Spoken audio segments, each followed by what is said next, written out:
వీళ్ళు ఎంత కరుడు కట్టిన వాళ్ళు అంటే ఇక్కడ మీరు చూడండి ప్రజలారా, రేవంత్ రెడ్డి అనేటువంటి వ్యక్తి ఎంతటి దుర్మార్గుడో చూడరిగో, బీసీలకు రిజర్వేషన్లు అడిగితే జైల్లో పెట్టాలని చెప్పిండిగో చూసిరా. రాష్ట్రాలకు రిజర్వేషన్ అంటే ఏందన్నట్టు, రాష్ట్రాల రిజర్వేషన్ అంశం బీసీలది అన్నట్టు.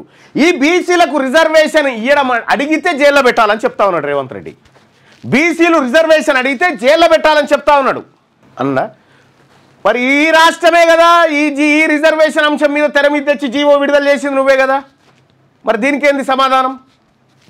కేవలం మభ్య పెడతా ఉన్నా, ఇది ముంగడ పడదని చెప్పి ఆయనకు కూడా తెలుసు, బీజేపీకి తెలుసు, బీఆర్ఎస్కు తెలుసు. కాబట్టి అందరు మద్దతు దానికి. వీళ్ళందరేమో ఈ పనులుంటే నేను అసెంబ్లీలో మాట్లాడింది అది, అసెంబ్లీలో మాట్లాడి క్లియర్గా చెప్పింది అది. ఏమని అక్కడ ఉంది చూడండి. అసెంబ్లీలో వీళ్ళందరేమో మద్దతు అని మాట్లాడుతూ ఉంటే ఈ మోసాన్ని ఎండగడుతూ నేను మాట్లాడింది అవ్వ కాదా అధ్యక్ష? వాస్తవానికి ఈ బిల్లు ద్వారా పోయి 42% రిజర్వేషన్ వస్తుందా అధ్యక్ష? గుండె మీద చేసుకొని చెప్పమని ఇక్కడ ఉన్న వాళ్ళని. ఇది సాధ్యమయ్యేదేనా? ఎంతవరకు సాధ్యమని చెప్పడం ఒకసారి ఆలోచన చేయండి అధ్యక్ష. ఇది ప్రజలను మభ్య పెట్టడానికి కాకపోతే దేనికోసం అధ్యక్ష? ఇది రాజకీయాల కోసం కాదా అధ్యక్ష? వాస్తవానికి ఈ బిల్లు ద్వారా పోయి 42% రిజర్వేషన్ వస్తుందా అధ్యక్ష? గుండె మీద చేసుకొని చెప్పమని ఇక్కడ ఉన్న వాళ్ళని. ఇది సాధ్యమయ్యేదేనా? ఎంతవరకు సాధ్యమని చెప్పడం ఒకసారి ఆలోచన చేయండి అధ్యక్ష. ఇది ప్రజలను మభ్య పెట్టడానికి కాకపోతే దేనికోసం అధ్యక్ష? ఇది రాజకీయాల కోసం కాదా? అది 1 minute రైట్.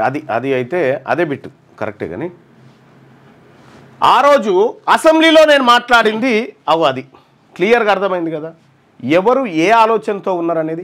రేవంత్ రెడ్డి క్లియర్గా ఆయన కాంగ్రెస్ పార్టీలో చేరినప్పుడే బీసీలకు రిజర్వేషన్ రానియా, వస్తే అడిగితే జైల్లో పెట్టిస్తా అని చెప్పిండు ఆయనది అది. ఇటువంటి వాడు జీవో జారీ చేసి బీసీలకు రిజర్వేషన్ ఇస్తారంటే నమ్మొచ్చా? మీరు కామెంట్ రూపంలో తెలియజేయండి బాయ్ సాబ్, నమ్మొచ్చా?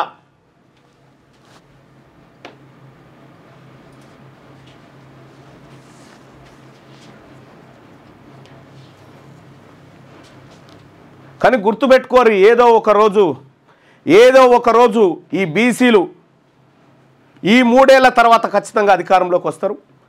మిమ్మల్ని, మీ కుట్రల్ని, మీ దశాబ్దాల కుట్రల్ని పటాపంచలు చేస్తాం, ఖచ్చితంగా ఎదుర్కొంటాం. లేదు అతనికి లేదు.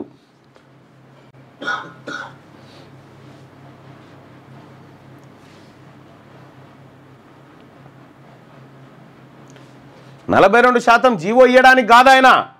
జానారెడ్డి అనేటువంటి ముసలి నక్క, ఈ రేవంత్ రెడ్డి, వీళ్ళిద్దరు కలిసి రెడ్ల సంఘాన్ని ఏర్పాటు చేసి ఆ జాగృతికి ఫండింగ్ చేసి, రెడ్డి జాగృతికి ఫండింగ్ చేసి కోట్లకు దోలిచ్చి ఇగో ఈ కార్యక్రమం చేసిరు వీళ్ళు.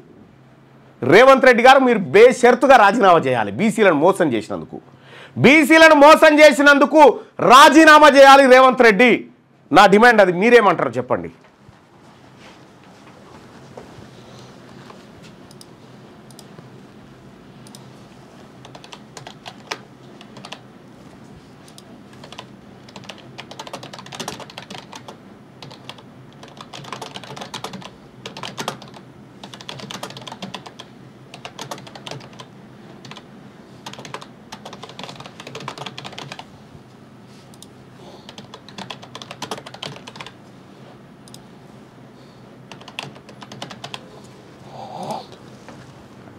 మీ అభిప్రాయాన్ని తెలియజేయండి. ఇక్కడ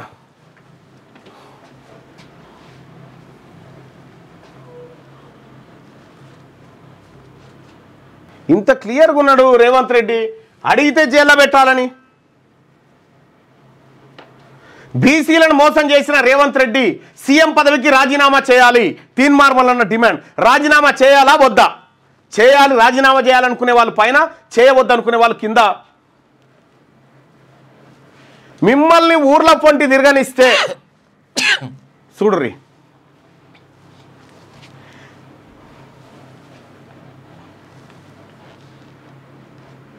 గింత మోసమా? గింత బీసీలు ఈ స్థాయిలో మేల్కొన్న తర్వాత కూడా మీరు ఈ రకమైన కుట్రలు చేస్తూ ఉన్నారంటే, మీరు ఈ రకమైన మోసాలు చేస్తున్నారంటే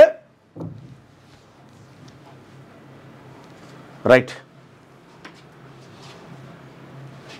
187% మంది, రేవంత్ రెడ్డి గారు 187% మంది లైవ్ వ్యూవర్స్ నిన్ను రాజీనామా చేయమని కోరుతా ఉన్నారు. నీ వల్ల కాదు, నువ్వు ఆ సీటుకు చాలా చిన్న సైజు, సరిపోదు ఆ సైజు, నీ సైజు సరిపోదు.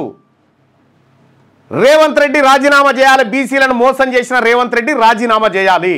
ఈ బలహీనమైన జీవో, ఈ జీవో ద్వారా బీసీలకు మంచి జరగదని నేను మొదటి నుంచి చెప్తానే ఉన్నా. నేను చెప్పిందే ఇక్కడ జరిగింది.